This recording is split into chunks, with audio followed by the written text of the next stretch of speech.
નમસ્તે મિત્રો, ફરી એક વખત સ્વાગત કરું છું ગુજરાતી ટીપ ચેનલની અંદર. તો આજે આ વિડીયોની અંદર છેલ્લા 10 વર્ષની અંદર ગુજરાતના ઇતિહાસના સ્પર્ધાત્મક પરીક્ષાની અંદર પૂછાયેલા પ્રશ્નો અને તેના જવાબની અંદર ભાગ 3 ની અંદર આપણે પ્રશ્ન નંબર 101 થી આગળના પ્રશ્નો અને તેના જવાબ છે આપણે જાણીશું. તો આ વિડીયોની અંદર નવા મિત્રો છે તેને હું કહું કે તમે હજુ સુધી અમારી ચેનલ સબસ્ક્રાઇબ ન કરી હોય તો જરૂરથી સબસ્ક્રાઇબ કરી સાથેનું બેલ આઇકન છે જરૂર દબાવે, જેથી કરીને અમે નવા વિડીયો અપલોડ કરવી કે તરત જ તમને નોટિફિકેશન દ્વારા છે મેસેજ મળી રહે. તો જો તમને આ વિડીયો પસંદ હોય તો એક લાઈક જરૂર કરી શેર કરો તમારા બીજા મિત્રોને વોટ્સએપ, ફેસબુક કે ગૂગલ પ્લસની અંદર, જેથી કરીને ગુજરાતના વિદ્યાર્થીઓને છે આનું જ્ઞાન છે પ્રાપ્ત થઈ શકે. અને જો ખાસ એક વાત એ જણાવી દઉં કે જો આ વિડીયોની અંદર કોઈ પણ પ્રશ્નમાં ભૂલ હોય, ટાઈપિંગની ભૂલ હોય કે પ્રશ્ન ભૂલથી ખોટો આવી ગયો હોય તો એના માટે હું માફી માંગુ છું.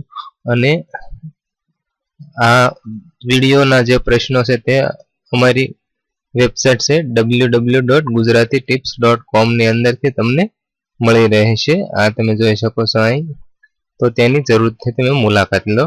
તો આપણે ચાલો હવે જોઈએ પ્રશ્ન નંબર 101. મોઢેરાનું સૂર્ય મંદિર સોલંકી વંશના કયા રાજાના સમયમાં બનાવવામાં આવ્યું હતું? તો તેનો જવાબ છે મોઢેરાનું સૂર્ય મંદિર સોલંકી વંશના ભીમદેવ પ્રથમ રાજા હતા, તેના સમયમાં 1026ની સાલની અંદર છે બનાવવામાં આવ્યું હતું. પ્રશ્ન નંબર 102. મોહમ્મદ ગઝની સોમનાથ મંદિર લૂંટવા આવ્યો ત્યારે કયા રાજા ગુજરાત ઉપર રાજ્ય કરતા હતા? તો તેનો જવાબ છે ભીમદેવ સોલંકી. પ્રશ્ન નંબર 103. ગુજરાતના કયા મહાન રાજવીને દત્તક લેવામાં આવ્યા હતા? તો તેનો જવાબ છે સયાજીરાવ ગાયકવાડને ગુજરાતમાં દત્તક તરીકે લેવામાં આવ્યા હતા. પ્રશ્ન નંબર 104. પ્રસિદ્ધ મહાકાવ્ય પૃથ્વીરાજ રાસો કોણે રચ્યું હતું? તો તેનો જવાબ છે ચંદબરદાય. પ્રશ્ન નંબર 105. ન્યાય જોવો હોય તો મલાવ તળાવ જુઓ. આ મલાવ તળાવ ક્યાં આવેલું છે? તો આ મલાવ તળાવ છે ધોળકાની અંદર છે આવેલું છે. પ્રશ્ન નંબર 106. કયા સત્યાગ્રહથી વલ્લભભાઈ પટેલ ગાંધીજી સાથે જોડાયા હતા? તો જવાબ છે ખેડા સત્યાગ્રહથી સરદાર વલ્લભભાઈ પટેલ છે ગાંધીજી સાથે જોડાયા હતા. પ્રશ્ન નંબર 107. રાજપૂતાના ગુર્જરોની રાજધાની કઈ હતી? તો જવાબ છે ભીનમાલ રાજપૂતાના ગુર્જરોની રાજધાની હતી. પ્રશ્ન નંબર 108. પૂર્ણ સ્વરાજની માંગણી ક્યારે કરાઈ હતી? તો 31 ડિસેમ્બર 1929ની મધ્યરાત્રિએ પૂર્ણ સ્વરાજની માંગણી કરવામાં આવી હતી. પ્રશ્ન નંબર 109. ભારતના કુલ 526 દેશી રજવાડામાંથી ગુજરાતના કેટલા રજવાડા હતા? તો ભારતના કુલ 526 દેશી રજવાડામાંથી 366 રજવાડા સહિત ગુજરાતના હતા. પ્રશ્ન નંબર 110. ગાંધીજી દક્ષિણ આફ્રિકાથી કયા વર્ષે ભારત પાછા આવ્યા હતા? તો 1915ની અંદર ગાંધીજી દક્ષિણ આફ્રિકાથી ભારત પાછા આવ્યા હતા. પ્રશ્ન નંબર 111. ગિરનાર તળેટીમાં અશોક રાજા સિવાયના બીજા કયા રાજાઓના શિલાલેખો કોતરાયેલા છે? તો જવાબ છે રુદ્રદામા અને સ્કંદગુપ્તના શિલાલેખો છે જૂનાગઢની અંદર કોતરાયેલા છે. પ્રશ્ન નંબર 112. ગુજરાત સરકાર દ્વારા તાનારીરી એવોર્ડ 2013માં કોને આપવામાં આવ્યો હતો? તો તેનો જવાબ છે બેગમ પરવીન સુલતાનને છે આપવામાં આવ્યો હતો 2013નો એવોર્ડ. પ્રશ્ન નંબર 113. કોને તૃતીય હિન્દ એટલે કે હિન્દનો પોપટ કહેવામાં આવે છે? તો અમીર ખુશરાને હિન્દનો પોપટ એટલે કે તૃતીય હિન્દ કહેવામાં આવે છે. પ્રશ્ન નંબર 114. સ્વાતંત્ર્ય આંદોલનમાં જોડાવનાર દરબાર ગોપાળદાસ ક્યાંના વતની હતા? તો સ્વતંત્ર આંદોલનમાં જોડાવનાર દરબાર ગોપાળદાસ વસોના વતની હતા. પ્રશ્ન નંબર 115. 1915માં ગાંધીજી દક્ષિણ આફ્રિકાથી પરત આવી કયા આશ્રમની સ્થાપના કરી હતી? તો 1915ની અંદર જ્યારે ગાંધીજી દક્ષિણ આફ્રિકાથી પરત આવ્યા ત્યારે કોસરબ આશ્રમની સ્થાપના કરી હતી. પ્રશ્ન નંબર 116. સરદાર વલ્લભભાઈ પટેલે કઈ મ્યુનિસિપાલિટીના પ્રમુખ હતા? તો સરદાર વલ્લભભાઈ પટેલ અમદાવાદ મ્યુનિસિપાલિટીના પ્રમુખ હતા. પ્રશ્ન નંબર 117. ક્રાંતિવીર શ્યામજી કૃષ્ણ વર્માએ કયા દેશમાં ક્રાંતિકારી પ્રવૃત્તિ શરૂ કરી હતી?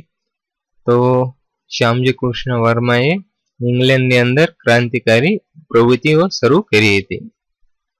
પ્રશ્ન નંબર 118. સુલતાન અહમદ શાહે વસાવેલ શહેર અહમદનગર આજે કયા નામે ઓળખાય છે? તો સુલતાન અહમદ શાહે વસાવેલ શહેર અહમદનગર આજે હિંમતનગર તરીકે ઓળખાય છે. પ્રશ્ન નંબર 119. પિઠોરા ચિત્રકલા ગુજરાતના કયા જિલ્લામાં સૌથી વધુ પ્રચલિત છે? તો પિઠોરા ચિત્રકલા ગુજરાતમાં છોટા ઉદેપુર જિલ્લાની અંદર સૌથી વધારે પ્રચલિત છે. પ્રશ્ન નંબર 120. ગુજરાત વિદ્યાપીઠની સ્થાપના કોના દ્વારા કરવામાં આવી હતી? તો ગુજરાત વિદ્યાપીઠની સ્થાપના ગાંધીજી દ્વારા કરવામાં આવી હતી. પ્રશ્ન નંબર 121. 1938માં સુરત જિલ્લામાં હરિપુરામાં કોના અધ્યક્ષપદ હેઠળ કોંગ્રેસનું 51મું રાષ્ટ્રીય અધિવેશન યોજાયું હતું?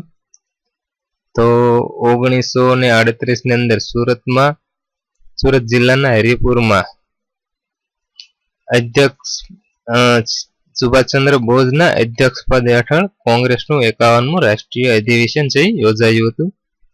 પ્રશ્ન નંબર 122. ગુજરાતના કયા ઐતિહાસિક શહેરમાં સંગીત સમ્રાટ તાનસેનની દીપક રાગની દાહને સંગીત દ્વારા સમાવવામાં આવી હતી?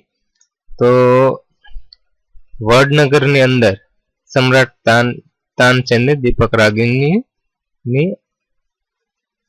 તેના દાહની સંગીત દ્વારા સમાવવામાં આવી હતી. પ્રશ્ન નંબર 123. મુસ્લિમ બિરાદરો માટેનું પવિત્ર સ્થાન મીરાદાતાર ક્યાં આવેલું છે? તો મુસ્લિમ બિરાદરોનું પવિત્ર સ્થાન ઉનાવાની અંદર મીરાદાતાર આવેલું છે. પ્રશ્ન નંબર 124. ગુજરાતના પ્રથમ મહિલા સ્નાતક થવાનું માન કોને મળ્યું હતું? તો વિદ્યા ગૌરી નીલકંઠને પ્રથમ મહિલા સ્નાતક થવાનું માન મળેલું હતું. પ્રશ્ન નંબર 125. મહાગુજરાત જનતા પરિષદના સ્થાપક કોણ હતા? તો ઇન્દુલાલ યાજ્ઞિક મહાગુજરાત જનતા પરિષદના સ્થાપક હતા. પ્રશ્ન નંબર 126. ગુજરાતનું ચાંપાનેર કયા મહાન સંગીતકારના નામ સાથે જોડાયેલું છે? તો ચાંપાનેર બેજુ બાવરા મહાન સંગીતકારના નામ સાથે જોડાયેલું છે. તો આ હતા છેલ્લા 10 વર્ષની અંદર પૂછાયેલા ગુજરાતના ઇતિહાસના પ્રશ્નો અને તેના જવાબ હતા.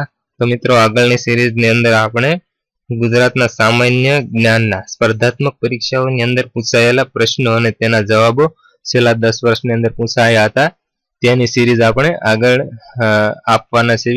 તો જો તમે હજુ સુધી અમારી ચેનલ સબસ્ક્રાઇબ ન કરી હોય તો જરૂરથી સબસ્ક્રાઇબ કરી લો અને સાથેનું બેલ આઇકન જરૂરથી દબાવજો અને આ વિડીયોને વધારેમાં વધારે લાઈક કરો, વધારેમાં વધારે શેર કરો, જેથી કરીને ગુજરાતના તમામ વિદ્યાર્થીઓને આનો લાભ મળી શકે. Thank you. સબસ્ક્રાઇબ કરો ગુજરાતી ટીપ યુટ્યુબ ચેનલ અને સાથે બેલ આઇકન દબાવી ઓકે કરો.